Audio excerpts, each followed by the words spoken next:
Bonjour à tous et à toutes. How are you today? Moi ça va super. Alors petite vidéo FAQ. Je vous ai posé une question sur Insta récemment, une semaine à peu près, et j'ai eu pas mal de petites questions. Je tiens à préciser que je vais répondre à ces questions, je n'ai pas encore lu les questions. Je vais vraiment répondre en mode freestyle. J'ai fait exprès de ne pas les lire pour justement répondre en mode improvisé et dire vraiment ce que je pense au moment où je lis la question. Avant de commencer cette petite FAQ, j'aimerais juste faire un petit point sur les bonus parrainage, Uber, Bolt et Hitch, que vous pouvez aller voir directement dans la description. Deuxième point, pour les personnes qui sont intéressées par un coaching ou formation, vous pouvez aussi aller voir dans la description. Le site c'est idrissbusiness.com. Il y a toutes les informations requises. Alors, let's go!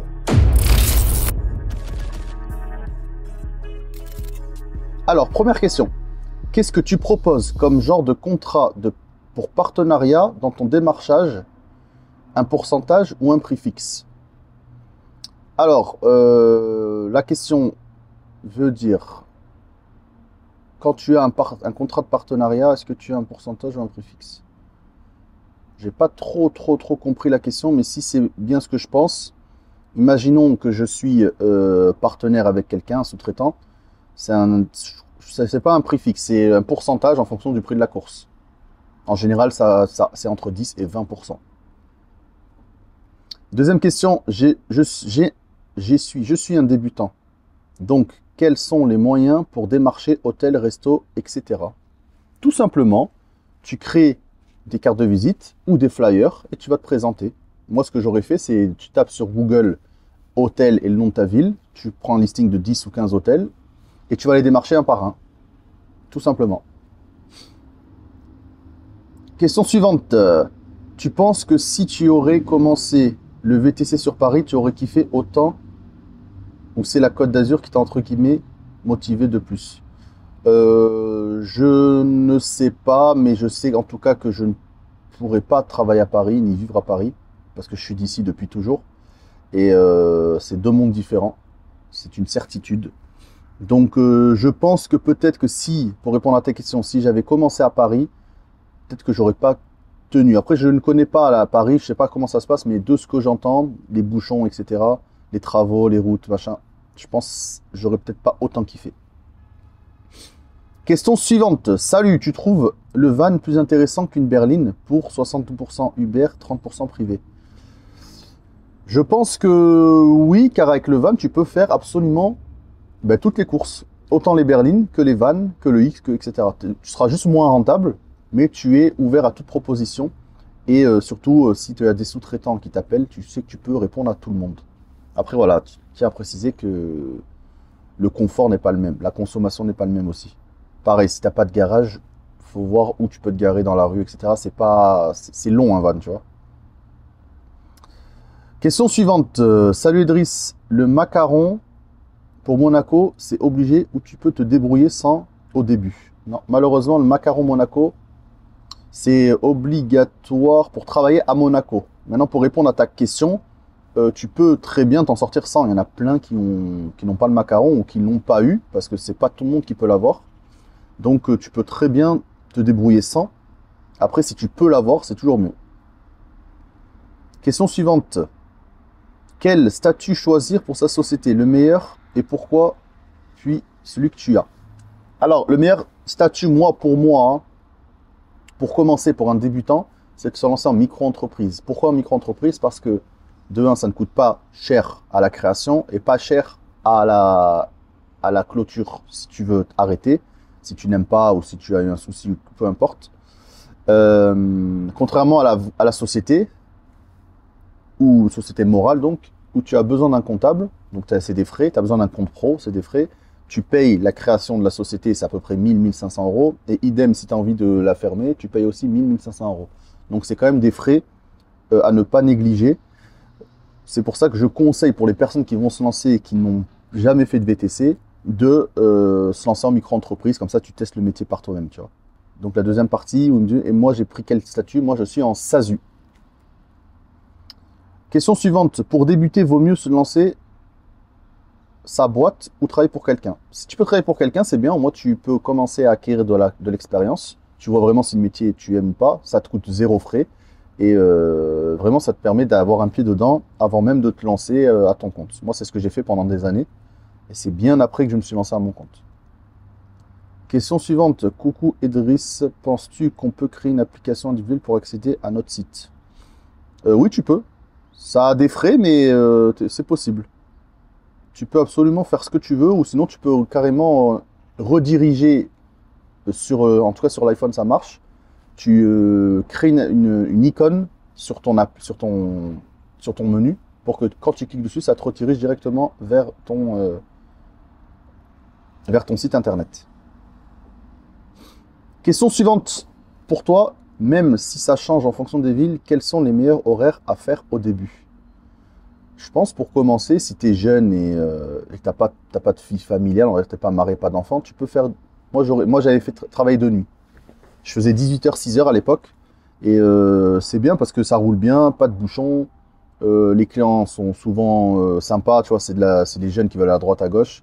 Tu peux facilement avoir un bon relationnel et facilement aussi pouvoir les fidéliser. Parce qu'en général, le soir, il n'y a pas trop de chauffeurs. Donc le fait que tu sois là et tu leur dis que tu es dispo toute la soirée, ben, ils peuvent t'appeler pour aller, pour revenir, pour ceci, pour cela, et les autres soirs aussi pareil. Après, quand tu grandis et que tu as plus d'expérience et que tu commences à avoir une vie de famille, là par contre, il faudra commencer à travailler, je pense, 2 journées. Histoire de quand même voir ta famille, tu vois.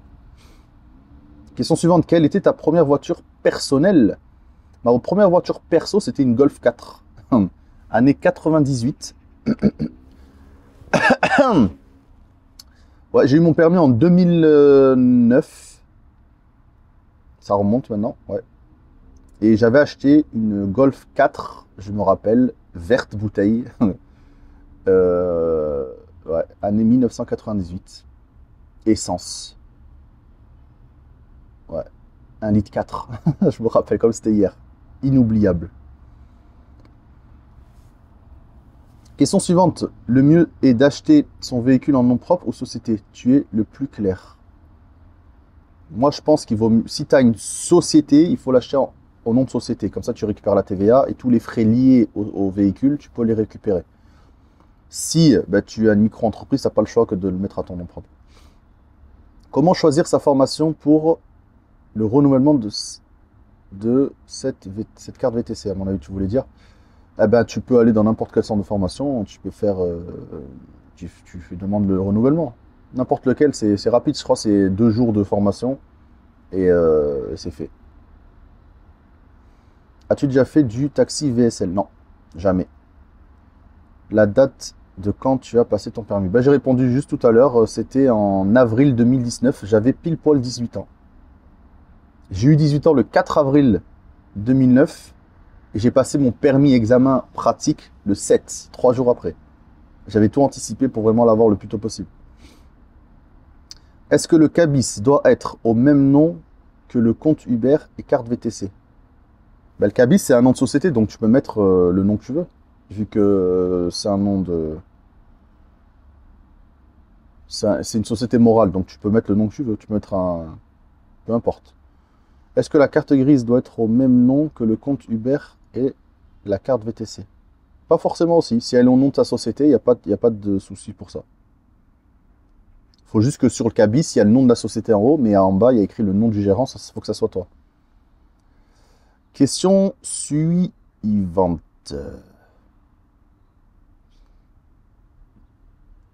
Tu as déjà testé voiture hydrogène? Non, jamais. Quel est ton chiffre d'affaires et tes bénéfices par an? Bien essayé, Dayad.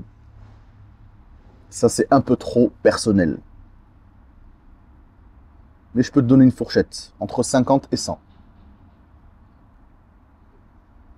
Alors, question suivante. Penses-tu qu'il est possible de vivre dignement en ne faisant que de l'application? Merci, Idriss. Je pense que c'est compliqué de faire que de l'application, en tout cas l'hiver. Il faudra faire beaucoup d'heures, ça c'est une certitude. Par contre, l'été, tu peux bien charbonner et faire ton chiffre annuel. Normalement, en 4-5 mois de l'année, tu peux faire ton chiffre annuel si vraiment tu travailles bien. Donc après, chacun a sa vision des choses par rapport à ça. Mais ouais, l'application, faut... Voilà, il y a des gens qui aiment que ça. Moi, personnellement, je pourrais pas faire que de l'appli.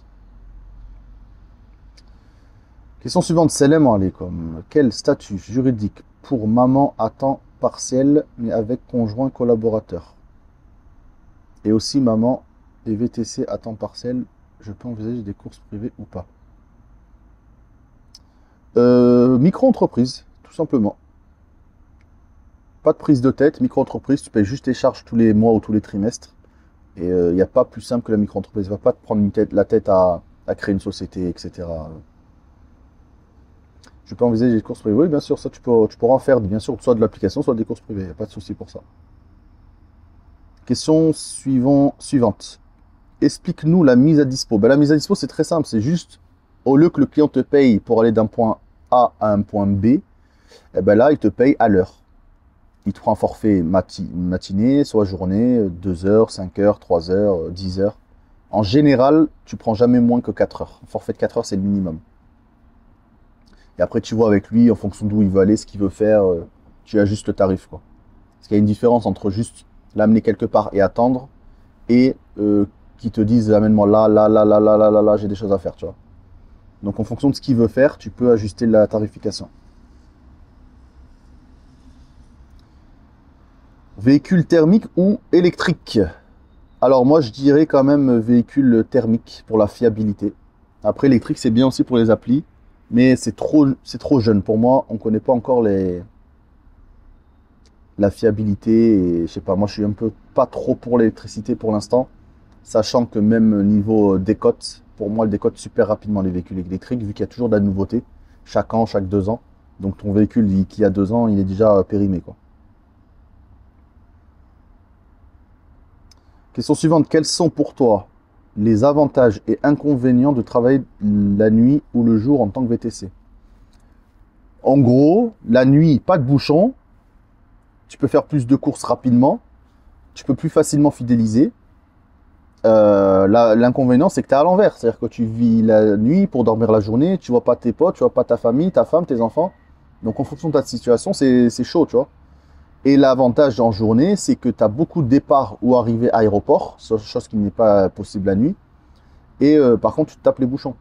Donc à toi de voir ce que tu préfères faire. Des fois, en 2 courses de nuit, t'en fais qu'une seule la journée pour le même trajet. Parce que les bouchons, vraiment, ça compte énormément pour moi dans ce domaine, hein. Donc voilà. Prochaine question. Tu te vois continuer encore combien de temps dans ce taf? Franchement, chaque année, je me dis que c'est la dernière. Parce qu'en vrai, ça t'use physiquement et mentalement. Mais le problème, c'est qu'il y a quand même de l'argent.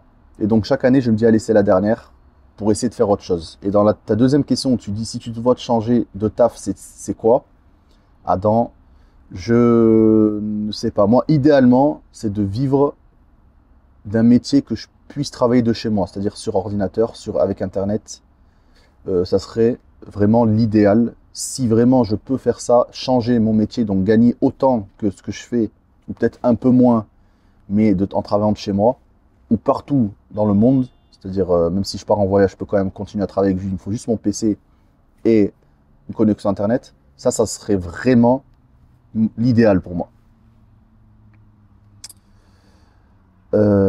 Prochaine question. On arrive bientôt à la fin. Si j'ai la carte VTC et pas de voiture et qu'un ami me prête une voiture pour faire Uber, est-ce que j'ai le droit de changer de voiture souvent et que ne soit pas à mon nom? Le problème, c'est que le véhicule doit être enregistré sur ton compte Uber. Tu ne peux pas prendre n'importe quel véhicule parce que tu as des documents à fournir. Ton véhicule est enregistré. Officiellement, tu peux travailler avec lui. Donc malheureusement, tu ne peux pas prendre n'importe quelle voiture à droite à gauche pour travailler.